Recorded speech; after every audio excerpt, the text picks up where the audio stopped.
आज माननीय मुख्यमंत्री शिवराज सिंह चौहान जी की अध्यक्षता में मंत्रिपरिषद की बैठक आहूत हुई।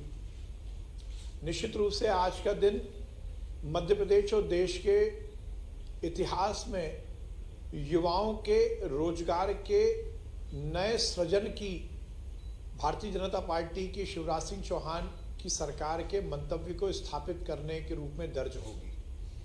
आज सीखो कमाओ योजना, जिसके अंतर्गत मध्य प्रदेश में वो युवा जो अपने भविष्य के निर्धारण के लिए रोजगार के नए अवसर को खोजते हैं, उनको सरकार द्वारा जहां एक और सिखाने का काम किया जाएगा तो वो उस सीख के माध्यम से अपने जीवन यापन को अच्छे से चला सकें, उनको अच्छे रोजगार के अवसर मिल सके, इसकी व्यवस्था भी रहेगी।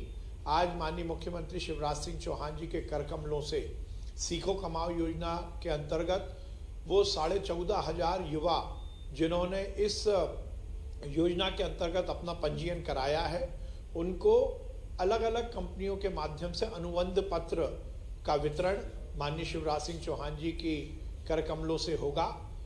इससे जहां युवाओं को अपने स्किल डेवलपमेंट के लिए अपने नए विधा को सीखने का मौका मिलेगा, तो उस विधा के माध्यम से उनको आगे के जीवन में रोजगार भी सृजित होगा।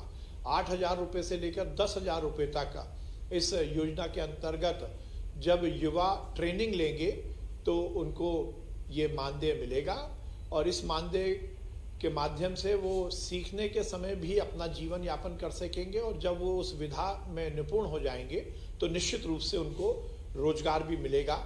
ये माननीय मुख्यमंत्री शिवराज सिंह चौहान जी की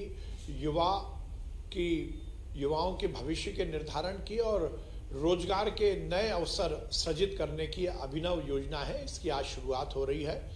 उसके साथ ही आज कैबिनेट की बैठक में जो माननीय मुख्यमंत्री जी ने विगत दिनों पुलिस कर्मियों के कल्याण के लिए जो अलग अलग घोषणाएं की थी, उन घोषणाओं पर आज की कैबिनेट की बैठक में मोहर लगी है, जिसमें पुलिस कर्मियों को हर महीने 15 लीटर पेट्रोल के लिए पैसा देने की योजना की आज मोहर लगी है कैबिनेट की बैठक में। और इसमें 15 लीटर जो पेट्रोल मिलेगा उसमें यदि किसी पुलिसकर्मी का स्वयं का वाहन है तो उसको भी इसकी पात्रता होगी। उसी के साथ जो पौष्टिक आहार भत्ता है वो 650 से बढ़ाकर 1,000 रुपये स्वीकृत किया गया है। इसी तरह जो किट क्लोथिंग भत्ता है वो 2,500 और 3,000 रुपये जो पहले था उसको बढ़ाकर 5,000 रुपये प्रति माह किया गया है। इसी तरह 3 वर्ष में दिए जाने वाले वर्दी नवीनीकरण अनुदान राशि को 500 रुपये से बढ़ाकर 2,500 रुपये किया गया है। इसी तरह कानून व्यवस्था में लगे पुलिसकर्मियों को मिलने वाले निःशुल्क भोजन की दर 70 रुपये से बढ़ाकर 100 रुपये प्रतिदिन की गई है। आज माननीय मुख्यमंत्री जी ने कैबिनेट की बैठक में एसएएफ के जो हमारे जवान हैं उनके लिए भी बड़ी सौगात दी है।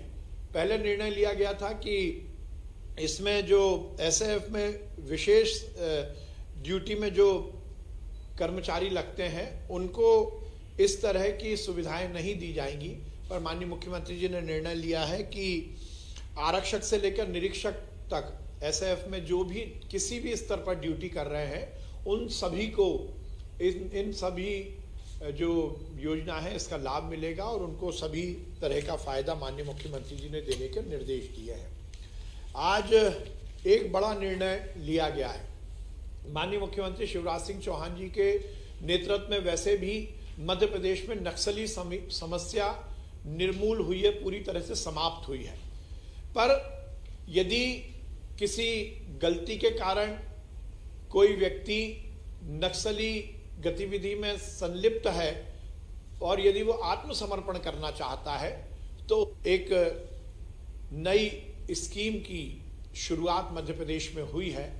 पहले इस तरह की योजना तेलंगाना, छत्तीसगढ़ जैसे राज्यों में, आंध्र प्रदेश जैसे राज्यों में पहले से ऐसी योजना थी, जिसमें यदि कोई व्यक्ति नक्सली गतिविधि में इन्वॉल्व है और यदि वो आत्मसमर्पण करता है तो उसके लिए एक अलग तरह की योजना थी।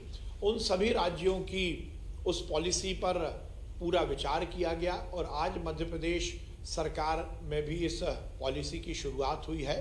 इसका सीधा सीधा मंतव्य यही है कि जो नक्सली गतिविधि में यदि कोई व्यक्ति गुमराह होकर लगा है और वो फिर से समाज में आना चाहता है तो उसके रिहेबिलिटेशन के लिए सरकार उसकी पूरी मदद करेगी।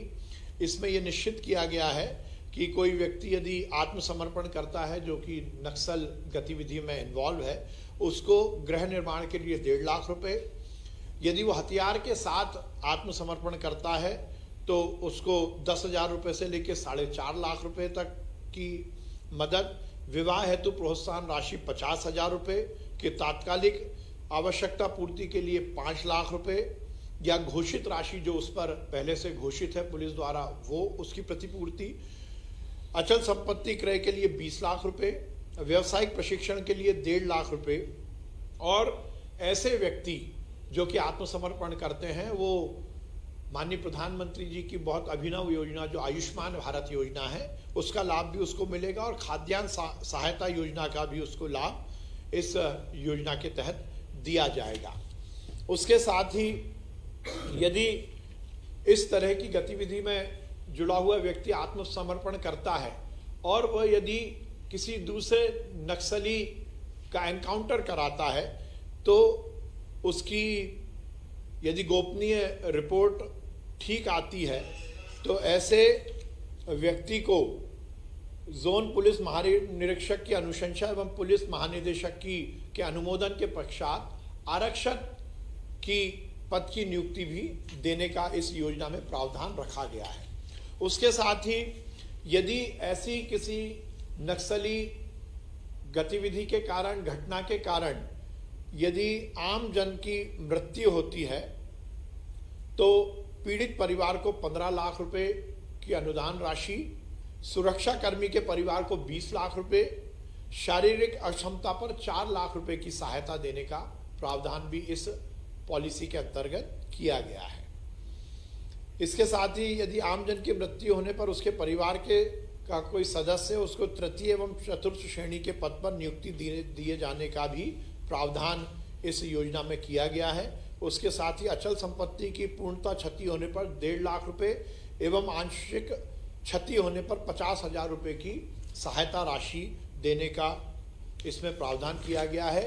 इस योजना से निश्चित रूप से मध्य प्रदेश में वैसे तो हमारी सरकार ने पूरी तरह से नक्सल गतिविधियों पर पूरी रोक लगाई है, पर उसके बाद भी यदि इस गतिविधि से जुड़े हुए यदि कोई व्यक्ति हैं उनको आत्मसमर्पण के लिए एक नई मार्ग प्रशस्त करने का काम हमारी सरकार ने किया है।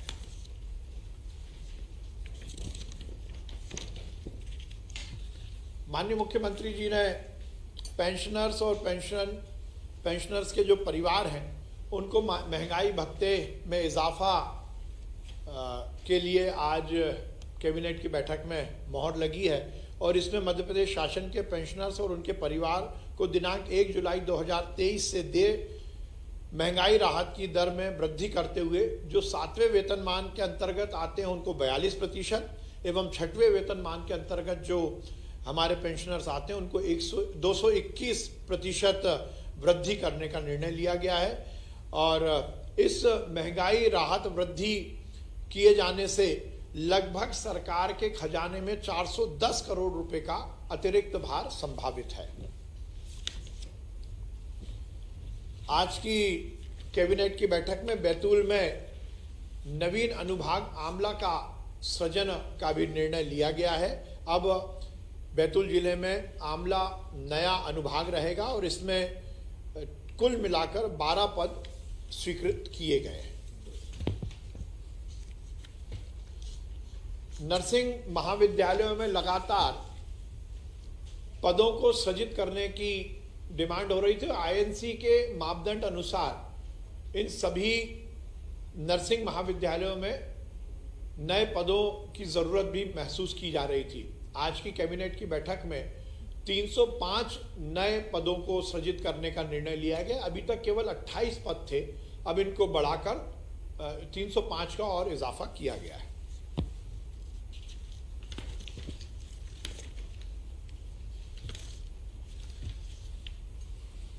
पंचायत आंदोलन से जुड़े हुए हमारे जनप्रतिनिधियों को आज मुख्यमंत्री जी ने और भाजपा की सरकार ने बड़ी सौगात दी है। माननीय मुख्यमंत्री जी के मंशानुसार, जो उन्होंने पहले भी कहा था, जिला पंचायत सदस्यों का मानदेय जो 4,500 रुपये अभी तक था उसको बढ़ाकर 13,500 रुपये किया गया है। ये एक बड़ा निर्णय आज भारतीय जनता पार्टी की सरकार ने मध्य प्रदेश में लिया है। जिला पंचायत सदस्यों का मानदेय 4,500 रुपये से बढ़ाकर 13,500 रुपये किया गया है। टोटल मिलाकर मध्य प्रदेश में 771 लोग हैं जिनको कि इसका फायदा मिलेगा। इसमें लगभग सरकार को 8 करोड़ 3 लाख रुपए का अतिरिक्त भार सरकार के खजाने पर आएगा। इसी तरह जनपद के जो हमारे सदस्य हैं उनका मानदेय 1,500 रुपए से बढ़ाकर 4,500 रुपए किया गया है। इसमें कुल 6,145 हमारे जनप्रतिनिधियों को इसका लाभ मिलेगा। टोटल मिलाकर लगभग 31 करोड़ रुपए का अतिरिक्त भार सरकार के खजाने पर पड़ेगा। पर हमारे वो जनप्रतिनिधि जो जिला पंचायत के सदस्य हैं और जनपद पंचायत के सदस्य हैं उनके लिए एक बड़ी सौगात शिवराज सिंह चौहान जी और भारतीय जनता पार्टी की सरकार ने दी है। आज एक बड़ा निर्णय और लिया गया है। मध्य प्रदेश में 7 नवीन महाविद्यालय की स्वीकृति कैबिनेट की बैठक में की गई है और ये महाविद्यालय हैं शासकीय महाविद्यालय कोठी जिला सतना में, शासकीय महाविद्यालय बेहट ग्वालियर में, शासकीय महाविद्यालय बगरा जी जबलपुर, शासकीय महाविद्यालय शाहपुर सागर और इसके साथ ही खोरा पन्ना में भी शासकीय महाविद्यालय खोलने की अनुमति दी गई है।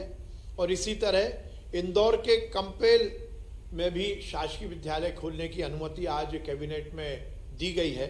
उसके साथ ही महाविद्यालय बसई जो कि दतिया जिले में दतिया विधानसभा में है, इसकी भी आज अनुमति दी गई है। और यहाँ पर एक बात बहुत मैं इंगित करना चाहता हूँ कि बसई जो कि दतिया जिले में है जिसमें महाविद्यालय खोलने की आज अनुमति दी गई है, कल ही माननीय मुख्यमंत्री शिवराज सिंह चौहान जी ने हमारे गृह मंत्री नरोत्तम मिश्रा जी की मांग पर इसकी घोषणा कल ही की थी।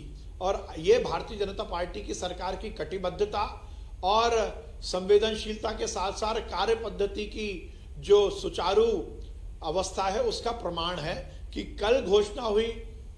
माननीय नरोत्तम मिश्रा जी की मांग पर माननीय शिवराज सिंह चौहान जी ने इसकी घोषणा की और ये शिवराज सिंह चौहान की सरकार की कटिबद्धता है कि एक दिन के अंदर बसई दतिया में शासकीय महाविद्यालय खोलने की आज कैबिनेट में प्रस्ताव पारित हुआ।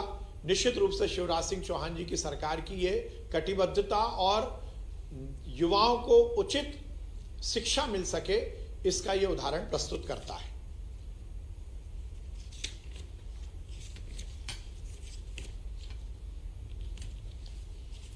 प्रदेश में रबी की फसल 2021-22 के उपार्जन की एजेंसी मध्य प्रदेश राज्य सहकारी विपणन संघ होगा, इसकी भी आज अनुमति कैबिनेट की तरफ से दी गई है। और उसी तरह 2 वर्षों का जो प्राइस सपोर्ट स्कीम के अंतर्गत चना, मसूर और सरसों तथा ग्रीष्मकालीन मसूर और उड़द का जो उपार्जन है उसकी एजेंसी भी मध्य प्रदेश राज्य सहकारी विपणन संघ स्थापित की गई है।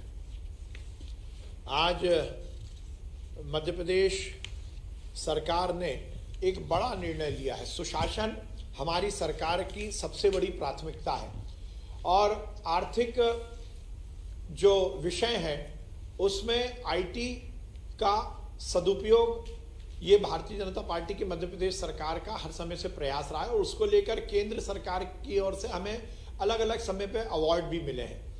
हमारी अर्थव्यवस्था सुव्यवस्थित हो और अर्थव्यवस्था को पालन करने के लिए हम नई तकनीक का उपयोग करें, आईटी का, एआई का पूरा सदुपयोग करने, उसको लेकर हमने लगातार प्रयास किए हैं। आज की कैबिनेट की बैठक में जो हमारा ट्रेजरी की पूरी संपादन है उसको लेकर नए सॉफ्टवेयर के सृजन का भी निर्णय लिया गया है और इसके माध्यम से हम जहां हमारी ट्रेजरी के पूरे संपादन के लिए, उसके पूरे निष्पादन के लिए जो अभी तक का हमारा सॉफ्टवेयर है, जो हमारी अभी तक की तकनीक है, उसको अपग्रेड करेंगे और उसके माध्यम से हम और सुशासन स्थापित करने की कटिबद्धता को स्थापित करेंगे। आज की कैबिनेट की बैठक में यही निर्णय लिए गए।